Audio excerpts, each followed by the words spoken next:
облысы Шардара ауданы. Қазақстан жалпы білім беретін мектептің 3-ші сынып оқушысы Әшірбек Ахмет.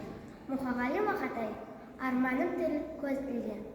Баяғы бала кезімде, әкем бе, әлдіңізім бе, әкелдік әппақ күшікті, ашпаған әлі көзімде.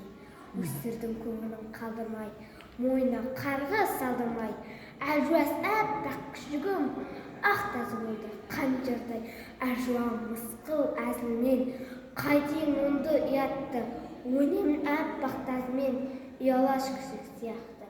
Қар жауды мені алғашқы, ақ тазымен қар басты, түлкі ұстатып берем деп, үлкендер келіп жармасты. Біріне дағы бермегем, қайсар едім ғой мен деген, бере ғой деген әжімнің тіліне дағы көнбегем, көрмей-ақ кетсін көрмеген. Сол жылы қыста ақпанда, күн батып бара жатқанда, ойынға мені шақырып, ақ мүсіндірді аққанды. Шыннан ба дедім жүрекпін, үйге қайтемді кеш кірді. Осы бір сәтте кенеттен мылтықтың дауысы естілді. Ақ тазменен қан кетті дағы жалп етті. Миыма менің қан септі, көзімнің оты жарқ етті. Ақ қарға тазым қан түпті. Сынау бір бала кезімнен жаузық барын сезінгем. Мұң туып алғаш көзімнен, бәрінен сонда безінгем.